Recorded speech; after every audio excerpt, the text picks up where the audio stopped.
starring the entire Nelson family, Ozzie, Harriet, David, and Ricky. Here is Ozzie, who plays the part of Ozzie Nelson. And, of course, his lovely wife, Harriet, as Harriet Nelson. The older of the Nelson boys, David, appears as David Nelson. And his younger brother, the irrepressible Ricky, played by Ricky Nelson. The Nelsons' next-door neighbor, Thorny, is played by DeFore.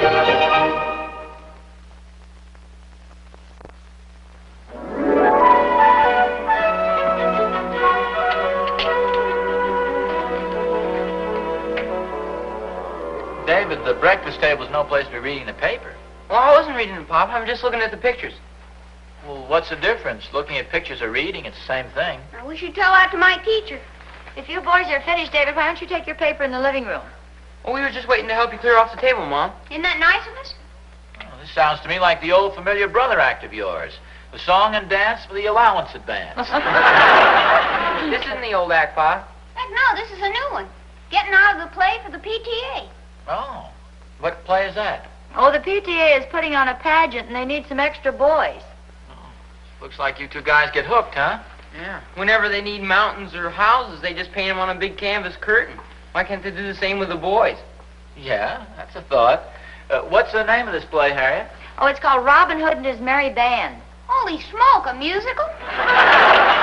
Don't be silly, Ricky. I think you'll enjoy it.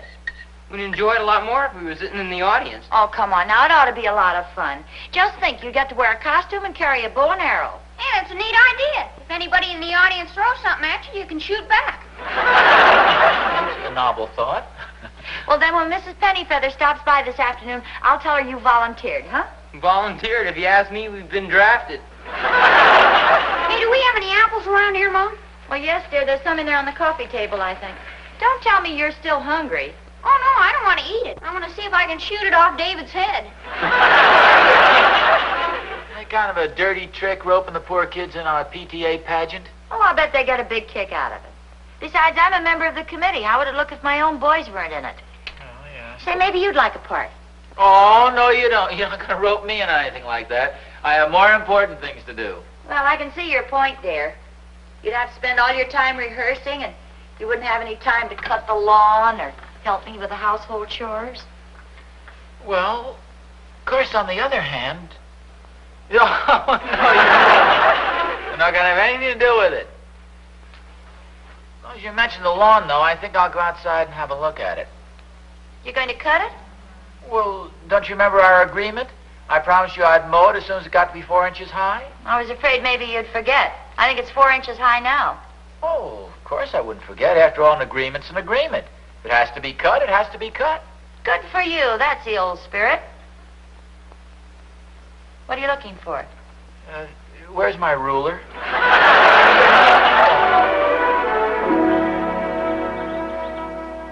Hi, Oz. Oh, hiya, Thorny. What are you doing with the ruler? I'm just measuring the lawn. Oh, tired of green, huh?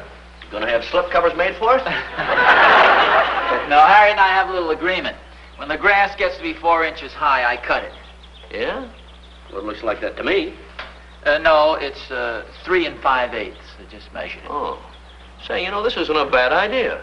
I think I'll work out a deal like this with my boy, Will. I'll cut the grass when it's 4 inches high. Well, where does Will fit into the picture? Well, he can cut it when it's 3 inches high.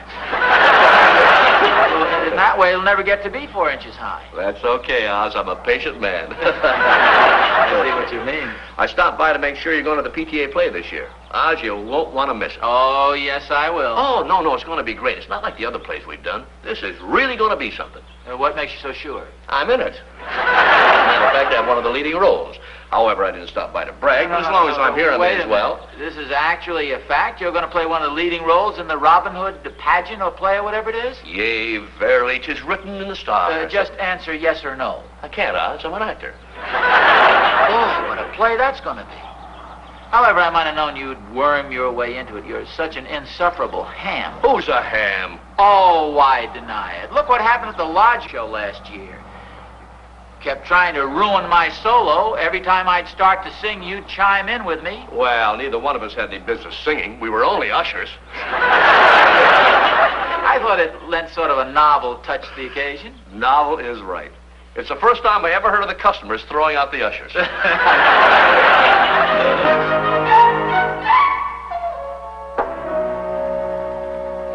was just browsing through some old things up in the attic, and I came across some of these plays that I was in school. You know, I just don't get this sudden change in your attitude. When I told you about the play this morning, you weren't at all interested. Oh, well, I got to thinking it over, and I figured I should do my share for the PTA. I hope Mrs. Pennyfeather doesn't give me too big a part. You know, Thorny's going to be in this thing. He has one of the leading roles. Oh, is he really? Yeah. Didn't look so well today, either. I hope he doesn't get sick. Well, cheer up, dear. He might. Hey, here's one of the plays I took part in school. Here, let me read you my part. Somewhere here in the middle. Oh, here it is on page 16. It's a pretty dramatic bit, too. Don't shoot! Well, go on. Well, that's all. He shot. Well, that was short. Started on page 16 and ended on page 16. Well, yeah, it wasn't a long part as far as lines were concerned, but I was through the entire play as a result of it. You see, after the guy shot me, I rolled under the dining room table, and then I lay there during Act 2 and Act 3.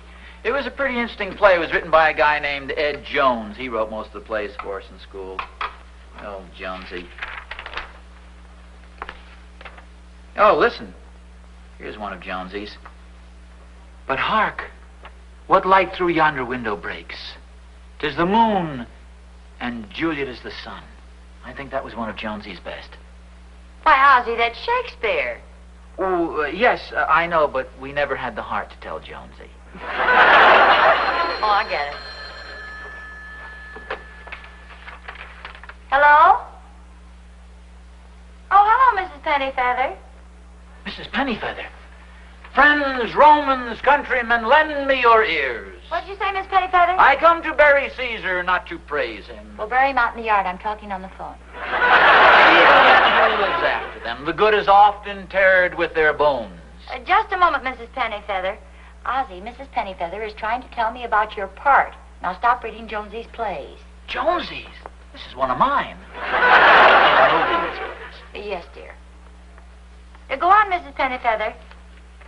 This afternoon? Oh, what part? Oh, well, yes, I'll tell him. Yes. Oh, I'm sure that'll be fine. He just wants to do what he can for the PTA. All right, goodbye. One of the leading parts. I can tell by the look on your face it's one of the leading parts, and you hate to tell me. Well, you're right in a way. I do hate to tell you. The part of Robin Hood, the lead? Well, no, it's not quite Robin. It's more like Dobbin, Uri's horse. A horse? Well, that's a fine thing to do. But, dear, you only wanted a small part. You said yourself you didn't want to lead. Well, you didn't really believe that, did you? Well, no, I didn't, but Mrs. Pennyfeather doesn't know you as well as I do. A horse? And probably just an ordinary horse, too. Not even any lines to say. There's one consolation. You're the front half. I'll bet you'll be very good in it. Oh, yes. I'll probably do such a good job that next year they'll do Tarzan and promote me to a monkey. Come on, dear. Help me finish setting the table. Harriet, stop leading me by the necktie. Well, I thought you were in a hurry for your lunch. Oh, you don't have to fix any lunch for me. I think I'll just go out in the yard. There's 3 5/8 inches of nice grass out there. If anybody wants me, I'll be grazing.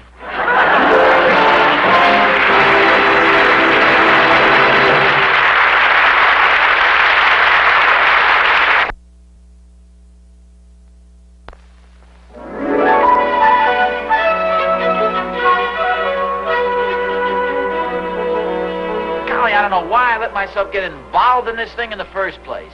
Well, why don't you just call Mrs. Pennyfeather and tell her you don't want to play the part? What could I say? Well, tell her you just don't want to play it. It's the truth, isn't it? Oh, yes, but I mean, that seems like such a cowardly thing to do. Hey, I have an idea. Why don't you call her on the phone and tell her I can't make it because I'm sick? I will not. Will not. See, the worst part of it is this Thorny has a leading role in the thing, you know. Well, you could have had a better part last week. Why didn't you volunteer then? Well, because I didn't know Thorny was going to be in it then. I didn't find out about it until yesterday. Hey, Mom, Pop, we've memorized our parts. You want to hear us? Sure, go ahead. Don't forget yours this time. Don't worry, I won't. Okay, you ready? Ready. 1, 2, 3. Hooray for Robin Hood! How do we sound? Oh, that's very good. Isn't that good, dear? Yes. Your father's going to be in the play, too. No, Harriet, please. Oh, are you, Pop? What part are you going to play? I'm going to play sort of a character role, David. Oh, are you going to be Robin Hood? No, but you're getting warm. Perhaps I should explain the entire deal so you guys won't think what I'm doing is completely unimportant. Now, true, I'm not playing the part of Robin Hood. He's the big man. But for every big man, there's a little man. The man behind the man. Are you the man behind? No, I'm the man in front. You mean you're in front of Robin Hood? Well, not exactly in front of him. I'm under him. Gee, that sounds like a horse. Oh, Ricky, don't be silly. Pop is going to play the part of a horse. I was only kidding. Pop's a good actor, boy. What part are you going to play, Pop? I'm a tree stump. A tree stump? Gee, what kind of a part is that? Look, boys, your father's very generously offered to donate his time and efforts to make this PTA play a success. Now, it may sound silly to you, but the part that he's playing is that of a noble, valiant steed. Gee, what's that? Pop's a horse. Well, is there anything wrong with being a horse? Not for a horse. Well, I hope you won't be ashamed of your old father. I hope I won't embarrass you in front of your friends. No, we won't be ashamed of you, Pop. Of course not, Pop. You'll be all covered up, won't you? Look, boys, I think you better go outside and rehearse your part some more. Okay, Mom. Come on, Ricky. Hooray for Robin Hood! Hooray for his horse, too! What a humiliation. My own two sons ashamed of me. Harriet, this is the last straw. Straw, how do you like that? I'm even beginning to talk like a horse. Oh, dear, there is one possible way out.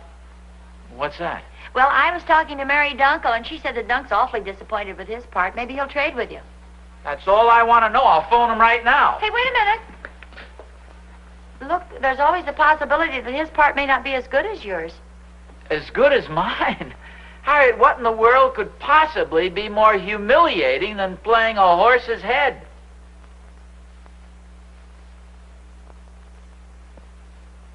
That's one chance in 100, but I'm not willing to take it.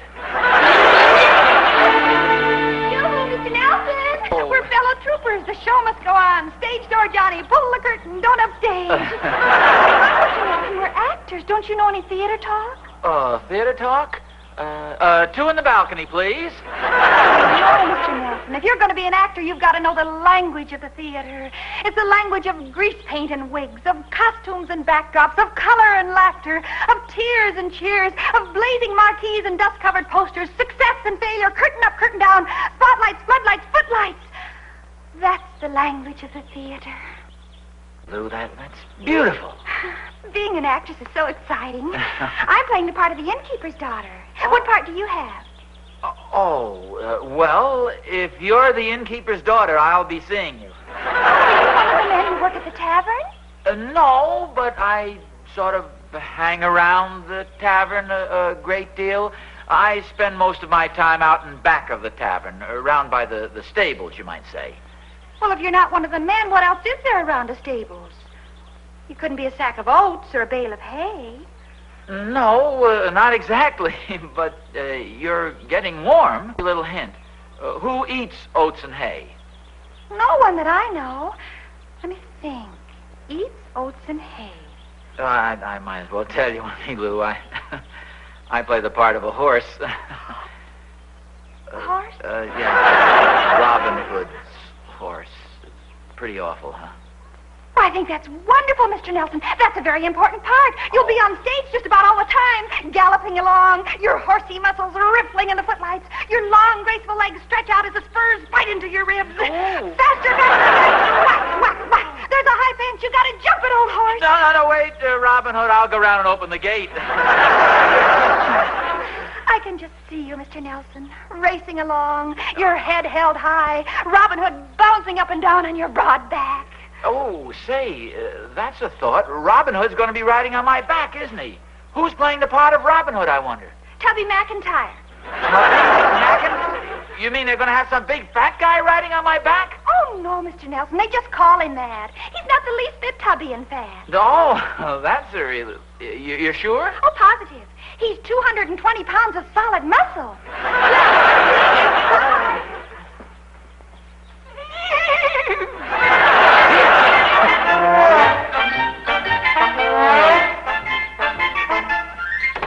Hi, Thorny. Hi, Oz. I got some interesting news for you. That play tomorrow night, there's going to be one really fine actor in it. Well, Oz, that's what I told you this morning. No. You missed the point entirely. You're going to have a little competition. I've donated my talents, too. Well, congratulations, Oz. I'm glad you're going to be in it. We'll have a lot of fun up there. Oh, that's what I figure. You and I together. Oh, I can see us up there now, horsing around. Who told you? Tell me what? Don't we always horse around? Oh, yeah. Boy, I've really got a great part, too. Of course, it isn't as good as the part you have. You have one of the leading roles. Well, Oz, about that leading role, now that you're going to be in the play, I think I better tell you about it. Well, isn't it a leading role? Well, yes, in a way. Robin Hood rides up on his horse, and I lead him into the stable. What part do you have, Oz? Oh. Well, mine is one of those parts that'll be talked about. As a matter of fact, I'll probably never hear the end of it. Tony, I'm actually afraid the part is a little too big for me. I would say it's a part that suits a man of your talents a little better. Well, now, wait a minute, Oz. You mean you want to trade your part for the part of a lowly stable boy? The only thing he does is lead a horse into a stable. Well, yes, Thorny, I really would for the good of the play. Well, now, Oz, before you have a chance to change your mind, let's make a deal. You take my part and I take your part. Let's shake. It's a deal. No backing out now. It's a definite deal. No backing out. You have my part and I have your part. Right. All right, now, Oz, what am I going to be? Well, come on, tell me. I'm all ears. You will be. Thorny, old boy, this breaks my heart. You are now the front end of Robin Hood's horse. Oh, Oz, what a low-down thing to do. What a dirty trick to play on your old pal Thorny. Oh, go on. You do the same thing to me if you got the chance. Oh. Besides, the part you gave me isn't so hot. A stable boy?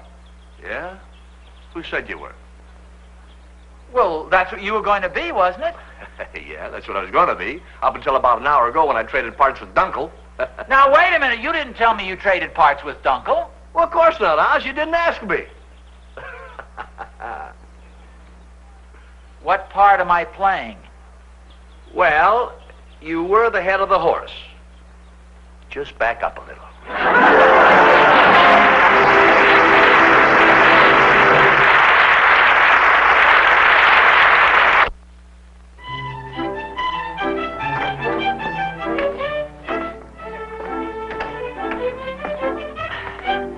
Hi there. Oh, hi. I've been looking all over for you. Oh, Thorny and I took a little stroll downtown. What's up? Well, I got some good news for you. Mrs. Pennyfeather called, and you're not going to have to be the horse tomorrow night after all.